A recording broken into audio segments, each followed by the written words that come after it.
Thomas Hardy was an English novelist and poet.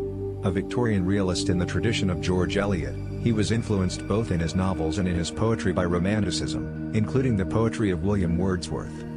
He was highly critical of much in Victorian society, especially on the declining status of rural people in Britain, such as those from his native southwest England. Thomas Hardy was born on June 2, 1840 in Higher Bockhampton, a hamlet in the parish of Stinsford to the east of Dorchester in Dorset, England, where his father Thomas worked as a stonemason and local builder, and married his mother Jemima in Beaminster, towards the end of 1839. Jemima was well read, and she educated Thomas until he went to his first school at Bockhampton at the age of 8. For several years he attended Mr. Last's Academy for Young Gentlemen in Dorchester, where he learned Latin and demonstrated academic potential. Because Hardy's family lacked the means for a university education, his formal education ended at the age of 16, when he became apprenticed to James Hicks, a local architect. Hardy trained as an architect in Dorchester before moving to London in 1862, there he enrolled as a student at King's College London. He won prizes from the Royal Institute of British Architects and the Architectural Association. He joined Arthur Blomfield's practice as assistant architect in April 1862 and worked with Blomfield on All Saints Parish Church in Windsor, Berkshire in 1862-64. A reredos, possibly designed by Hardy, was discovered behind paneling at All Saints in August 2016. In the mid-1860s, Hardy was in charge of the excavation of part of the graveyard of St. Pancras Old Church prior to its destruction when the Midland Railway was extended to a new terminus at St. Pancras. Hardy never felt at home in London, because he was acutely conscious of class divisions and his social inferiority. During this time he became interested in social reform and the works of John Stuart Mill. He was introduced by his Dorset friend Horace Moule to the works of Charles Fourier and Auguste Comte. Mill's essay on liberty was one of Hardy's cures for despair, and in 1924 he declared that my pages show harmony of view with Mill. He was also attracted to Matthew Arnold's and Leslie Stephen's ideal of the urbane liberal freethinker. After 5 years, concerned about his health, he returned to Dorset, settling in Weymouth, and decided to dedicate himself to writing. In 1870, while on an architectural mission to restore the parish church of St. Juliet in Cornwall, Hardy met and fell in love with Emma Gifford, whom he married in Kensington in late 1874. Renting St. David's Villa, Southborough for a year. In 1885 Thomas and his wife moved into Maxgate, a house designed by Hardy and built by his brother.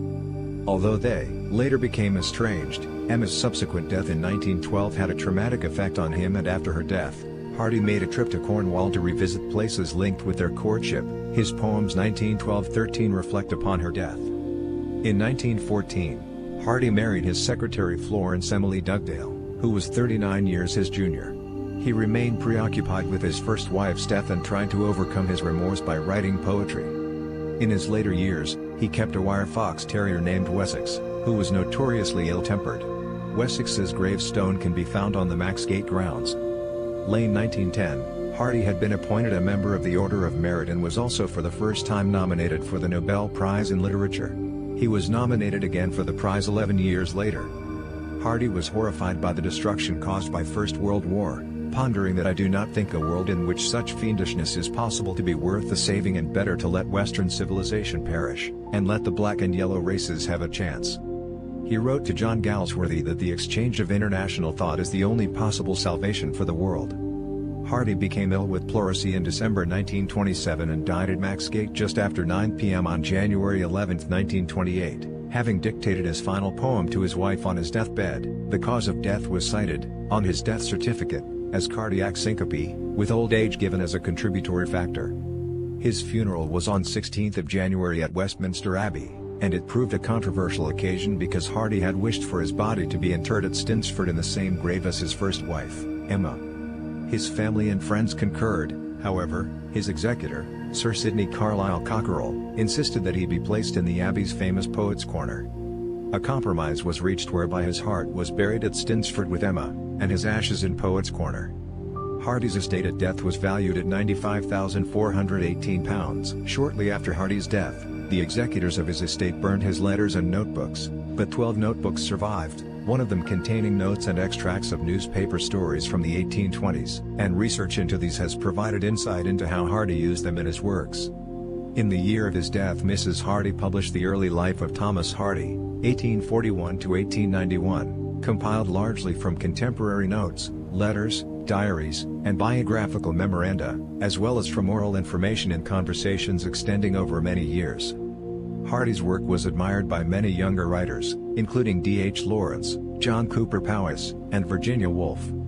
In his autobiography Goodbye to All That, 1929, Robert Graves recalls meeting Hardy in Dorset in the early 1920s and how Hardy received him and his new wife warmly, and was encouraging about his work. Hardy's birthplace in Bockhampton and his house Maxgate, both in Dorchester, are owned by the National Trust. Hardy's first novel, The Poor Man and the Lady, finished by 1867, failed to find a publisher. He then showed it to his mentor and friend, the Victorian poet and novelist, George Meredith, who felt that The Poor Man and the Lady would be too politically controversial and might damage Hardy's ability to publish in the future. So Hardy followed his advice and he did not try further to publish it. He subsequently destroyed the manuscript, but used some of the ideas in his later work. In his Recollections in Life and Work, Hardy described the book as socialistic, not to say revolutionary, yet no argumentatively so. After he abandoned his first novel, Hardy wrote two new ones that he hoped would have more commercial appeal, Desperate Remedies and Under the Greenwood Tree, both of which were published anonymously. It was while working on the latter that he met Emma Gifford, who would become his wife. In 1873, A Pair of Blue Eyes, a novel drawing on Hardy's courtship of Emma, was published under his own name. A plot device popularized by Charles Dickens, the term cliffhanger is considered to have originated with a serialized version of A Pair of Blue Eyes in which Henry Knight, one of the protagonists, is left literally hanging off a cliff. Elements of Hardy's fiction reflect the influence of the commercially successful sensation fiction of the 1860s, particularly the legal complications in novels such as Desperate Remedies, Far from the Madding Crowd and Two on a Tower. In Far from the Madding Crowd, Hardy first introduced the idea of calling the region in the west of England, where his novels are set, Wessex. Wessex had been the name of an early Saxon kingdom, in approximately the same part of England. Far from the Madding Crowd was successful enough for Hardy to give up architectural work and pursue a literary career. Over the next 25 years, Hardy produced 10 more novels. Subsequently, the Hardys moved from London to Yeovil, and then to Sturminster Newton, where he wrote The Return of the Native. In 1880, Hardy published his only historical novel, The Trumpet Major. Hardy published Two on a Tower in 1882, a romance story set in the world of astronomy. Then in 1885, they moved for the last time, to Maxgate, a house outside Dorchester designed by Hardy and built by his brother.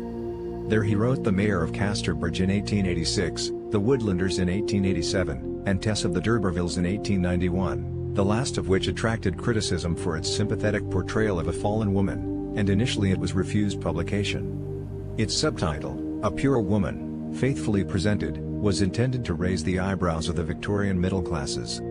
A major location of The Return of the Native as part of Hardy's fictional Egdon Heath. Jude the Obscure, published in 1895, met with an even stronger negative response from the Victorian public because of its controversial treatment of sex, religion and marriage. Its apparent attack on the institution of marriage caused strain on Hardy's already difficult marriage because Emma Hardy was concerned that Jude the Obscure would be read as autobiographical. Some booksellers sold the novel in brown paper bags, and Walsham Howe, the Bishop of Wakefield, is reputed to have burned his copy. In his postscript of 1912, Hardy humorously referred to this incident as part of the career of the book. After these verdicts from the press, its next misfortune was to be burned by a bishop, probably in his despair at not being able to burn me.